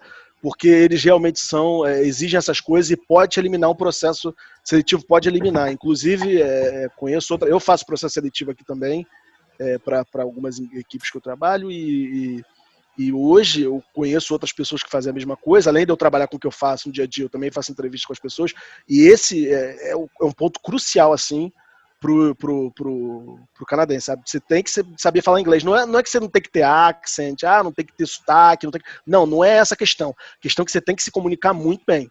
Então é um ponto que exige. Uma Sim, pergunta, como é que, por exemplo, quem mora no Brasil é um pouco difícil praticar o inglês, porque você consegue até assistir vídeos e séries e tal, mas o problema é às vezes você entende bem, mas não consegue se expressar bem em inglês. Então, você tem alguma dica para quem tá querendo sair do país, mas não consegue praticar o inglês diariamente, assim, tipo... Olha, hoje em dia inclusive tem um amigo, tem um casal de amigo meu que mora aqui perto de mim, eles são professores online no Instagram, casal nerd no Canadá. Já ouvi. O site deles. Eles moram Cara, perto de você? mora do meu lado. Cara, é muito interessante, assim, e como tem hoje em dia a possibilidade. Assim, não adianta que fazer isso de graça vai ser um pouco complicado. Você consegue fazer algumas coisas, você falou, você tem série, você tem o YouTube, um monte de gente dando dica, tem algumas coisas assim, mas realmente para você avaliar, inclusive tem alguns aplicativos que você consegue se comunicar, por exemplo, eu não lembro qual o nome, tive há um tempo atrás, estava vendo um aplicativo que você se comunicava com alguns velhinhos dos outros países. Eu já ouvi. E era muito legal isso, cara, porque idosos. aí o velhinho, tipo, exatamente, os velhinhos estão lá meio coitados, estão sozinhos, não sei o quê. Então, assim, eles conseguiam conversar com outra pessoa, você conversava sobre a sua cultura, etc. Então era uma oportunidade de você desenvolver seu inglês também, eles são nativos, então com certeza eles conseguiriam te ajudar com isso. Então tem algumas ferramentas realmente, mas hoje em dia o que eu vejo assim, a pessoa que está mais urgente, eu quero migrar hoje, porque ninguém começa a emigrar falando, vou emigrar daqui a 3 anos. Dificilmente você conhece alguém com um planejamento desse. Normalmente o cara fala, não, quero migrar hoje, sabe? Então assim, o cara vai e começa, a ferramenta que eu vejo mais próxima disso são esses cursos online, com professores realmente, e assim, uma coisa que não é que seja crucial, uma coisa que a pessoa tem que prestar atenção é que é diferente você falar inglês com uma pessoa que estuda, por exemplo, no Brasil, e falar inglês com uma pessoa que mora em outro país. Ou quem já morou, etc. Realmente tem uma diferença muito grande do dia a dia, das palavras que você usa no dia a dia e do que você usa efetivamente num curso.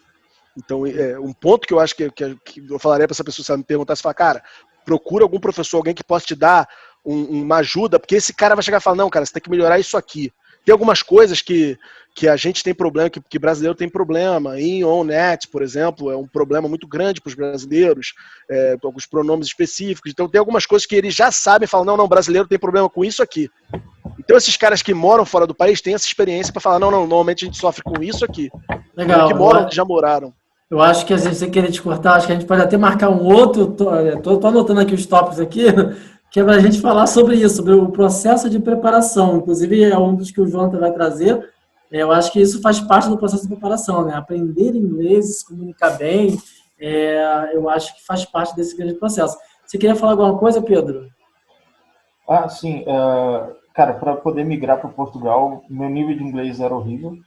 Tá? Eu tive que fazer aula e fiz aula particular. Para mim foi uma coisa que adiantou. Usei o 13º de 2018 para 2019. Cara, eu fiz 68 horas de aula particular em 15 dias. Cara, basicamente, estava respirando inglês. Então, o professor ia lá em casa, só conversação. Eu falei assim, cara, não foca em gramática, foca só em conversação. Porque eu quero começar a falar. Tenho que pensar em inglês. Né? Tem um amigo... Você está falando disso agora? Desculpa, pode falar.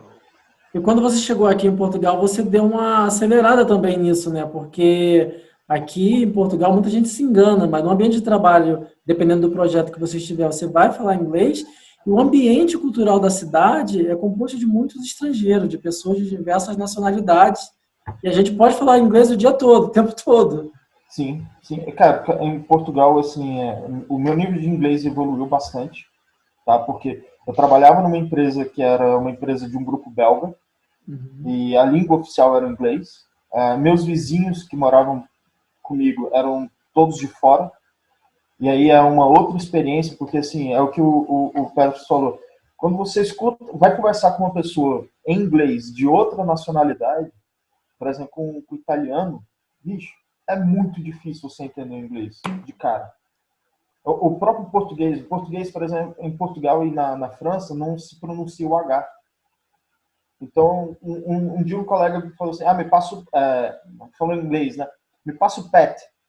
Pet? O que é pet? E eu fiquei, o que é? Repete. Pet. Eu entendi o que você quer, o que você falou, mas eu não entendi. Eu não consegui traduzir o que você está querendo. Digita. Aí o cara me escreve pet. Porra. Eu falei, cara, mas é pet, não é pet. Não, mas a gente não fala o H. Eu falei assim, então por que vocês chamam de bacalhau e não de bacalau? Uma raiva disso. O carro da Honda aqui não é Honda, é Honda. É Honda. É Honda. Eu notei esse... não fala Hell, é L. Eu notei esse parte como o inglês como processo de preparação para a gente discutir um pouco, amadurecer isso. E agora eu queria pegar também a experiência do Rodolfo, né? O Rodolfo já está aqui em Portugal, quase virando cidadão também, né, Rodolfo? E aí eu queria que você falasse aí um pouquinho, Rodolfo, qual foi as tuas motivações para sair do Brasil? O teu microfone está desligado, tá, cara? Seu microfone está desligado, Jovem. Tá virando... Acontece. Que isso, jovem?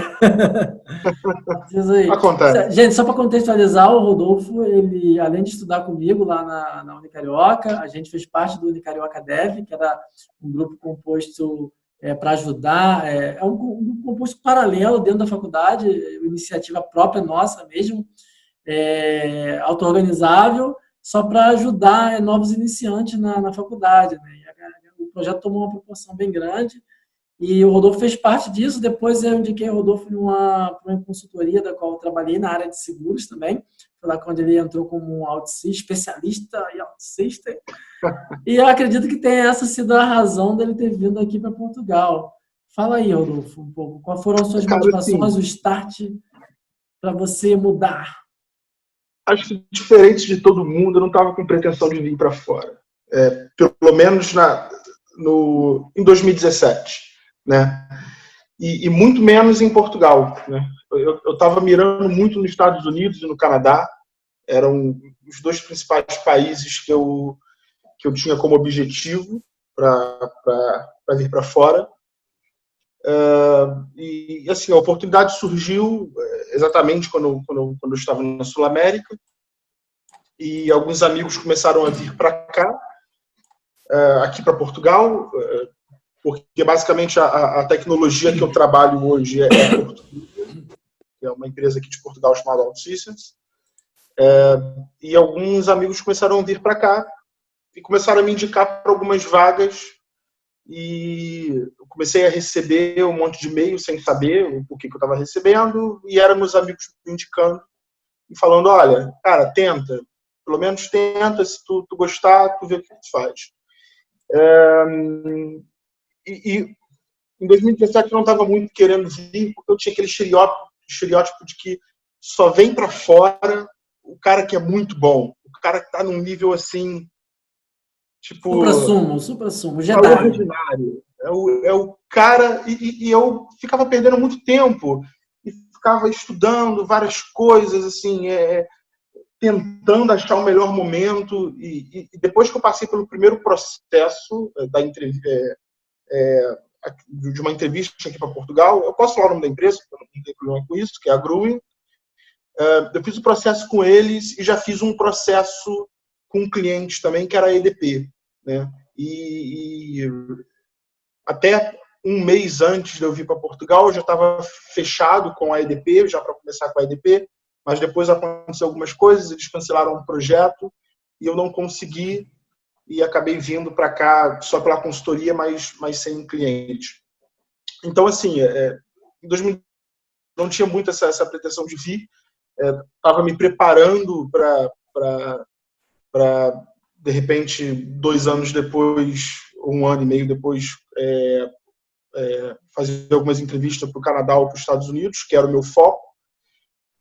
Mas decidi apostar, fiz as entrevistas, gostei da proposta, né? Na época também tinha um empecilho, né? Eu não era casado, eu namorava, e eu lembro que a minha esposa, há uns anos atrás, dizia que se eu tivesse vontade de ir para o Brasil, ela não ia, de ir para fora do Brasil, ela não iria porque ela não queria sair do Brasil e aí teríamos um problema, né?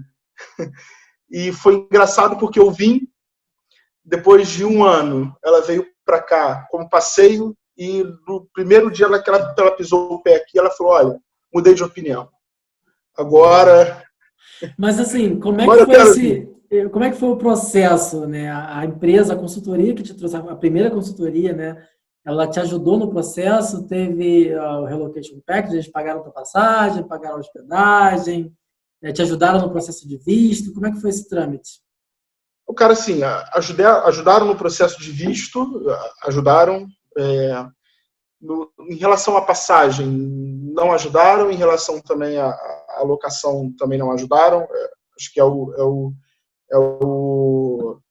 padrão aqui de Portugal, a gente não tem muito esse costume. Mandam um contrato. O meu, pelo menos, ajudou com visto. E, olha, foi legal. Agora, eu acho que as consultorias começam a ajudar mais um pouco. Pelo menos, tu não precisa ir na Finanças tirar o NIF, que é o CPF daqui, nem ir na Segurança Social tirar o seu Social Security. Tu basicamente passa uma procuração com o advogado, e o advogado vai lá e tira tudo. Você fica turistando por Portugal, enquanto o advogado vai tirar os seus primeiros documentos, abrir sua conta e tudo. Mas naquela altura não foi assim. Naquela época não foi assim. Eu tive que ir em cada órgão para tirar o NIF, para tirar a Segurança Social, para abrir conta no banco. E o que a consultoria me ajudou foi basicamente os advogados para poder tirar o cartão de residência, né? E, cara, assim, apesar da consultoria não ter ajudado, eu tenho uma enorme gratidão pela Growing. Foi uma empresa que...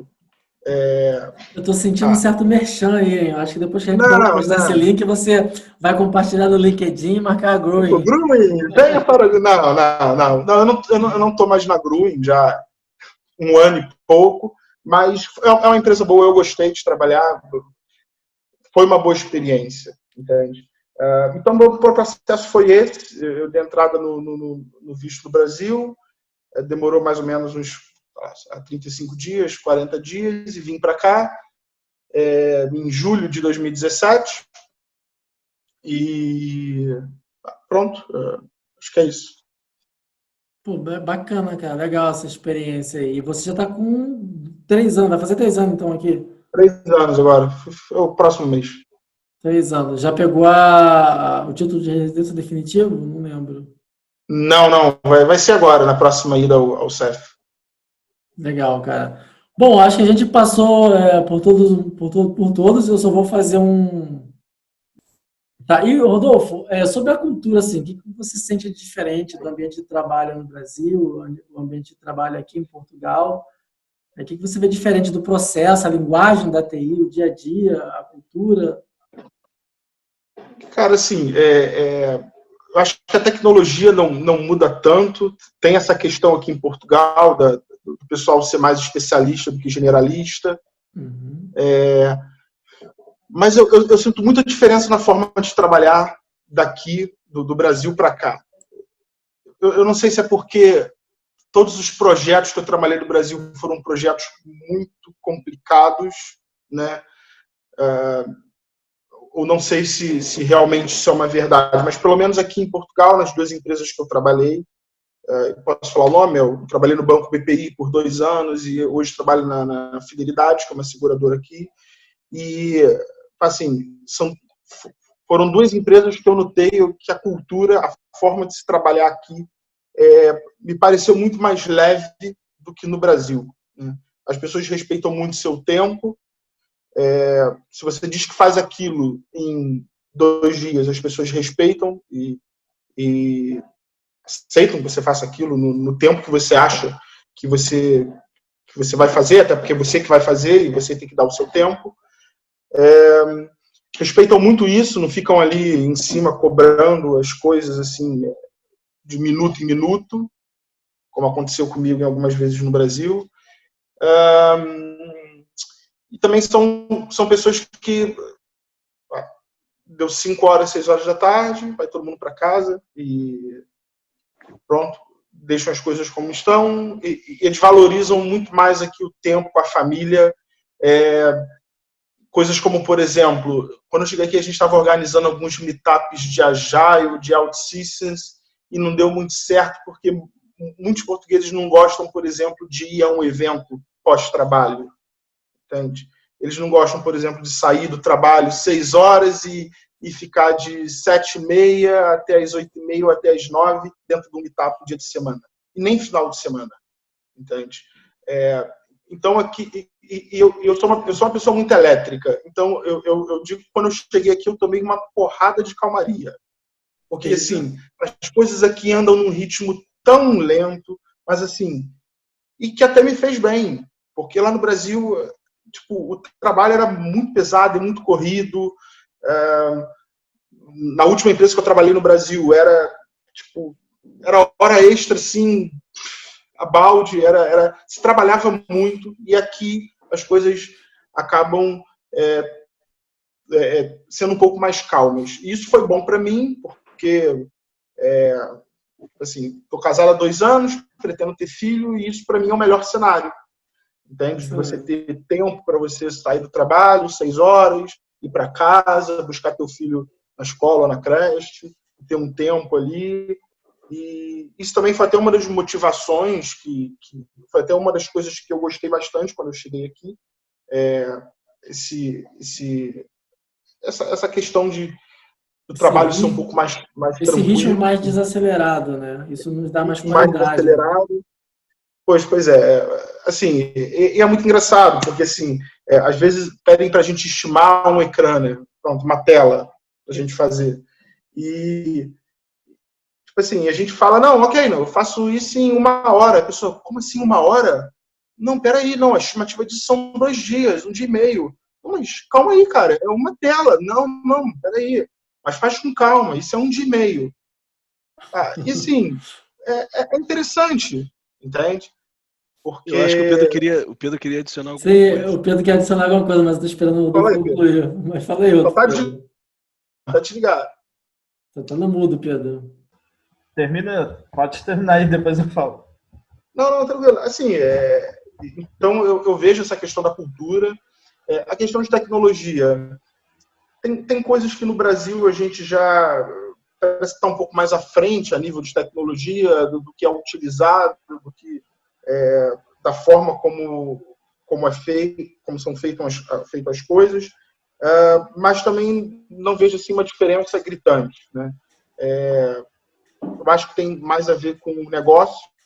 Como eu trabalho, por exemplo, com seguradora, há muito sistema legado, né? Como trabalhei também num banco, também há muita coisa legada e muita coisa ainda que ainda utiliza mainframe, Java. Pronto. As APIs são tudo ainda em WCF. Então, assim, eu acho que também tem a ver um pouco com isso, né?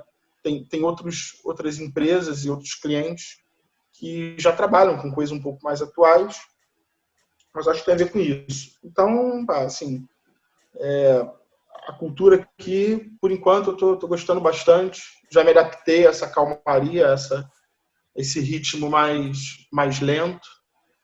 Mas é isso. Adiciona aí, Pedro. Queria falar. O que eu ia falar era com relação à tecnologia.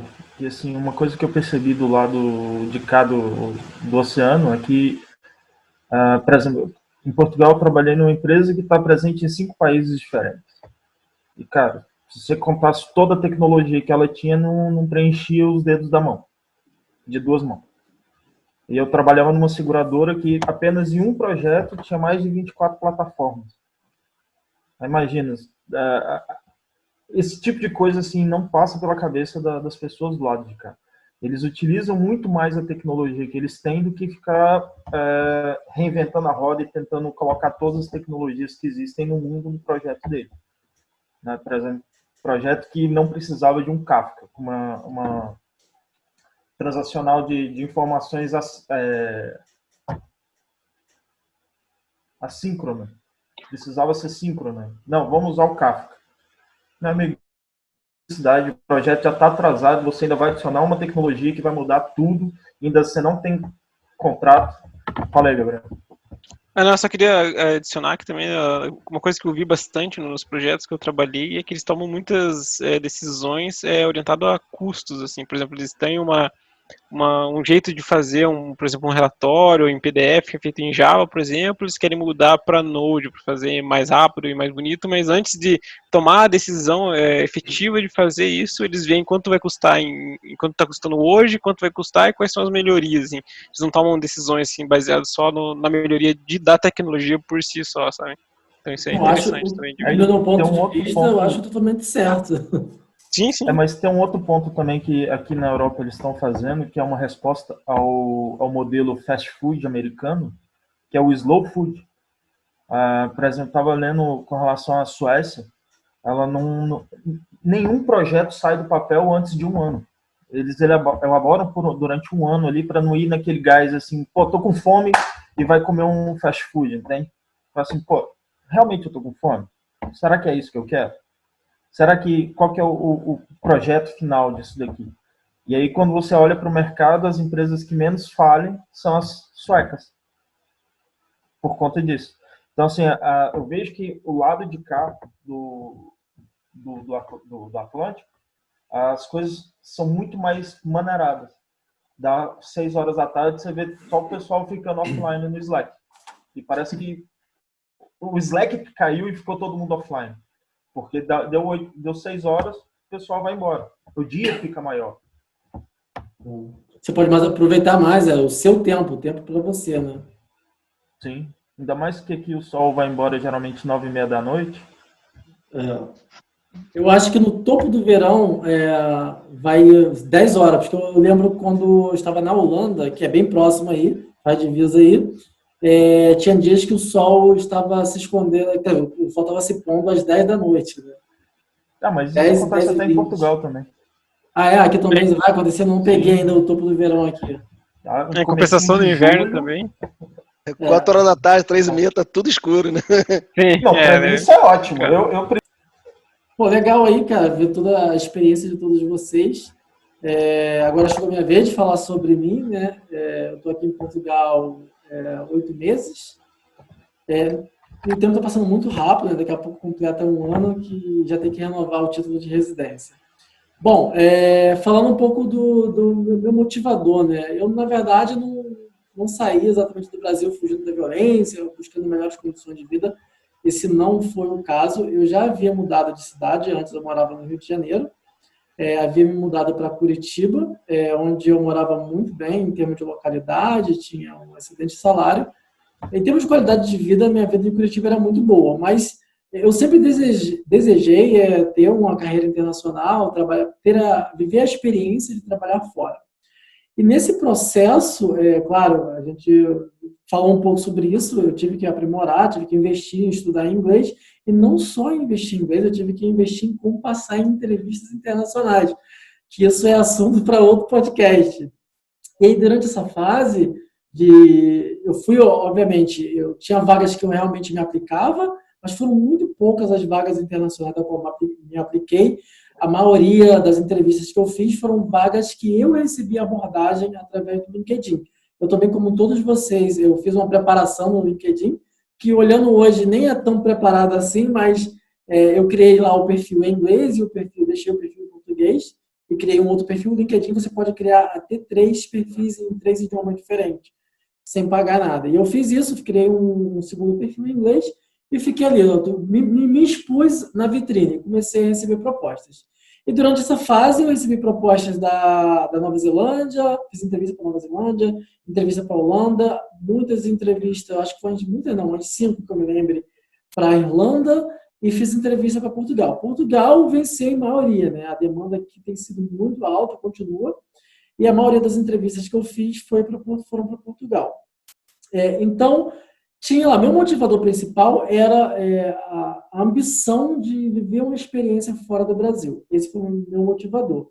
E como foi o processo? O processo foi, depois de passar por todas as entrevistas, depois de finalmente passar em uma entrevista, na verdade eu passei em várias entrevistas, mas o meu requisito era, eu só vou naquele que realmente enviar a proposta e enviar a documentação necessária para eu fazer todo o processo de visto necessário. Eu jamais vou sair do meu país sem essa segurança, sem essa garantia. E aí, quando finalmente uma das empresas, que não é a melhor daqui, não vou falar o nome dela, mas não é a melhor daqui, o Pedro sabe, uma das consultorias chegou até a fase final do processo, me fez a proposta, mandou a documentação para eu entregar no consulado de Portugal e vim para cá com o visto de trabalho. Eu finalmente fiz o processo e cá cheguei. A minha empresa também não teve relocation package, eles não pagaram minha passagem, não pagaram hospedagem, não pagaram nada. A única coisa que eles fizeram por mim foi justamente esse ponto que o Rodolfo falou de nas finanças e ser o representante fiscal para que eu pudesse obter o meu NIF aqui, como se fosse um CPF, que a partir daí, desse momento, eu posso ter o meu contrato de trabalho. Então, esse foi o meu processo, né? A partir do momento que eu obtive o visto, eu peguei o voo, vendi todas as minhas coisas no Brasil, entreguei o imóvel que era alugado em Curitiba, me despedi da família e vim para cá. Meu ponto de vista, como é trabalhar com TI aqui? Relativamente, dentro da experiência que eu tive aqui, não foram boas experiências em termos organizacionais. Eu acho que a visão que eu tenho, pelo menos dentro dos projetos que eu trabalhei, obviamente eu não estou generalizando, obviamente, claro que existem grandes empresas internacionais, alemãs, suíças, suecas aqui, que seguem um grande processo bem maduro, organizado, e elas são empresas de fora que estão apenas com o seu escritório aqui. Então, ela tem o seu nível de organização. Mas eu diria que, pelo feedback de outros profissionais de TI, a gente no Brasil está em um nível mais avançado em termos de uso de tecnologia, de maturidade em tecnologia e até mesmo um pouquinho de processo. É claro, ressalto que, obviamente, empresas como Nokia, Siemens, empresas como BMW, outras empresas grandes que estão aqui em Portugal, elas têm a sua maturidade vinda da Alemanha, da Suécia, da Suíça, do seu país de origem e seguem isso. Mas fora isso, eu diria que algumas empresas, pelos relatos de alguns colegas de trabalho, que trabalham alocados em diversos clientes diferentes, eles têm um pouco meio que um gap em termos de organização e em termos de tecnologia. Falando um pouco da cultura, assim, eu acho que todos vocês colocaram um ponto, pelo menos o Pedro colocou um ponto desde lá no início, bem importante. Eu não vejo assim hoje o português tem aqui uma etapa de aprender Node.js, que é a nova tecnologia. Ok. Onde é que vai ser isso? Vai ser no horário do trabalho? Porque se for depois do trabalho, eu não vou participar. E isso é uma coisa positiva, porque a gente não pode dizer que isso é errado exatamente. Porque isso é uma coisa positiva porque o cara está priorizando a qualidade de vida dele, está priorizando a família dele. Por outro lado, isso também é positivo para a gente, como imigrante estrangeiro, porque a gente é mais competitivo e a gente faz. A gente tem uma tecnologia que a gente não sabe, e a gente sabe que isso é tendência para que a empresa adote, e que a gente tenha vantagens, aumento de salário, aumento de posição, qualquer coisa em relação a isso, a gente vai digamos assim, vai aproveitar esse tempo, a gente vai deixar um pouco o nosso tempo de qualidade de vida com a família, que vai despriorizar, e vai priorizar a carreira, vai priorizar o lado mais competitivo de posicionamento no mercado e aprender isso. Isso, então, tem uma vantagem e desvantagem. Eu não digo hoje que isso é errado. Mas assim, meu ambiente de trabalho hoje, e vai continuar sendo assim, ele é totalmente multicultural. Então, tem portugueses, tem poloneses, inclusive, tem argentinos. O Pedro chegou a conhecer parte da minha equipe, que era um concurso de argentinos. A gente saiu aí no Bairro Alto para beber, fazer uma despedida. Eu não bebo, mas acompanhei eles, olha. Então, é um ambiente multicultural. É um ambiente muito multicultural, então eu não posso generalizar dizendo que fazer uma determinação, porque eu tive a sorte de trabalhar num ambiente multicultural. Hoje, atualmente, eu trabalho em um projeto em que parte da equipe está na Holanda, e por isso a minha visão, assim, a minha interação com o pessoal que está na Holanda, a minha interação aqui em Portugal, mesmo sendo um ambiente multicultural, eu vejo que, cara, a gente brasileiro meio que se sobressai em algumas coisas. Claro, tem a questão de a gente ser multiplural, eu não sei como é que a gente pode determinar isso, a gente não ser muito singular em termos de tecnologias. Claro, isso aqui foca mais no especialista e a gente tem uma pluralidade de conhecimento um pouco maior. Talvez o mercado brasileiro ser tão competitivo nos faz seguir esse caminho. Então, em resumo, pessoal, esse foi meu gatilho. Minha vontade é uma missão pessoal minha mesmo.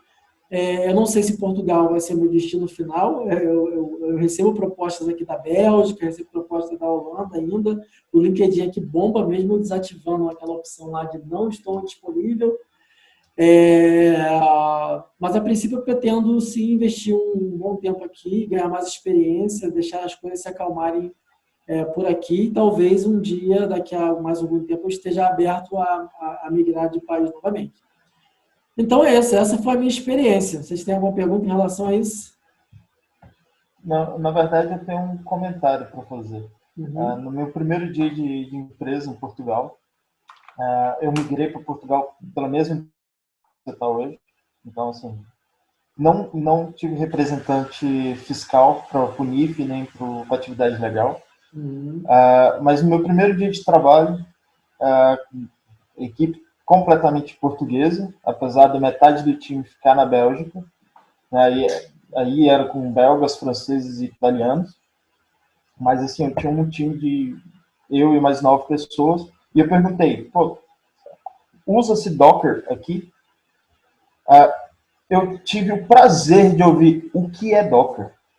Eita. As pessoas perguntando o que é Docker, eu falei assim, não é possível. Assim, você pode não ir no Meetup, você pode não fazer cursos extracurriculares, você pode fazer o que for, mas não estar por dentro das novas tecnologias é horrível. Cara, se não sabe o que é Docker, não adianta eu nem perguntar se conhece Kubernetes. É um negócio horrível. Eu acho que essa questão eu tenho uma opinião da seguinte forma. Eu acho que tem que se balancear muito bem essa questão de... É claro que hoje acho que a prioridade de todo mundo é a família. Isso não tem o que discutir, né? Mas também eu acho que as pessoas precisam avançar profissionalmente. E às vezes não é assim tão... A não ser que a empresa, por exemplo, te ofereça um curso, como, por exemplo, é o caso do Gabriel, né, que tem um curso, acho que de polonês no horário do trabalho, né, Gabriel? Sim. Isso, né? Tem tanto curso de polonês também, quanto cursos de meetups dentro da empresa também, durante o horário de trabalho. Sim, a não ser que a empresa aloque isso dentro do espaço do trabalho. Cara, assim, se surgiu um curso que vai alavancar sua carreira depois do trabalho, cara, tu também tem que balancear isso. E pelas experiências que eu tive, assim, é quase unânime. Depois das 6, não vou. Mas, cara, isso vai te dar um up. Não interessa. Depois das 6, eu me decepcionei. Mas assim. aí tem uma outra coisa cultural em Portugal, que, assim, o português, ele é reclamão. Os próprios portugueses, eles sabem disso. Os caras reclamam de tudo, mas não fazem nada para melhorar. O português, geralmente, ele trabalha em no máximo 3 empresas em todo o período da vida dele. Ele só muda de empresa quando ele é demitido. Isso é uma coisa bem... O cara tá ganhando mal, tá sendo mal remunerado, péssimas tecnologias, não dão um treinamento pro cara, ele continua. O cara consegue passar 20 anos ganhando 1.000 euros por mês e nem olha para a empresa do lado. Ele meio que se adapta, né, ao quanto ele ganha, em vez de, sei lá, tentar buscar um pouco mais. É um pouco diferente do nosso nível de competitividade no Brasil. Vou te dar um exemplo. Eu conversei no Mundolingo, conversei com muitos brasileiros de TI, né? O Mundolingo é aquele que você foi uma vez comigo lá, que é um encontro de lotas que tem aqui, tem em diversas cidades do mundo. E aí cada um contava uma situação muito interessante em relação a... Ele estava alocado em um lugar e ele começava a fazer entrevistas. E uma vez ele falou pro manager dele que estava fazendo entrevista, ele falou, por que você está fazendo entrevista? O que está acontecendo ali? Eu quero saber o que as outras pessoas vão oferecer para mim. Não, mas você não pode, agora você está aqui dentro, você tem que ficar só aqui. Tipo assim, como assim? Ele não conseguia entender isso, né? Que é essa coisa nossa de estar aberto a ouvir novas oportunidades. Não significa exatamente que você vai ficar pulando de galho em galho. Não é exatamente isso, mas você tem que estar aberto a ouvir o que estão te oferecendo, se de repente é uma coisa melhor, né, cara? Você tocou num ponto interessante, que aí, assim, a parte de entrevista é importante, porque eles sempre questionam quais são as suas intenções. Se você tiver a intenção de ficar no pinga-pinga, desculpa, mas eles te cortam. Você pode ser o melhor profissional do mundo, eles te cortam. Eles prezam Você muito tem que passar uma pelo tempo de segurança casa pra aqui. eles. Eles prezam Isso é muito bem pelo verdade, tempo de casa. Eu quando entrei nessa empresa atual, a primeira coisa que, quando eu sentei, ele falou: olha, Rodolfo, a gente quer alguém aqui que fique no mínimo 2 anos. Quer ficar 2 anos aqui? Aí eu falei, só que assim, é uma pergunta. Porque, Não tem como responder. Essa empresa, tu pode Se querer trabalhar, você vai falar, não quero não. Não, Eu me acho fizeram estranho, essa porque, pergunta assim, aqui na Bélgica. Meu diretor você fez pode essa não se pergunta aqui. adaptar, é normal. Você só vai conhecer a empresa no dia a dia, quando você começar a trabalhar, quando você começar a se relacionar com as pessoas. Então, assim, é uma pergunta difícil. Eu falei, olha, quero. Mas tem uma coisa que assim, olha, eu não sei na Europa, pelo menos no Canadá, o pessoal acredita muito em você. Então, assim, se você fala que você vai ficar, eles acreditam que você vai ficar, que você só vai sair se tiver um problema grave, entendeu? Ou se você não estiver se adequando, tiver algum problema cultural com a empresa, etc. Mas é o valor do compromisso, né? Exato, eles confiam muito em você. E a coisa que no Brasil é difícil pra gente enxergar, e pra eles é super comum. Tipo, não, pô, olha só, não tô bem, procurei outro emprego, tô saindo por causa disso. E o cara te dá a oportunidade de falar, entendeu?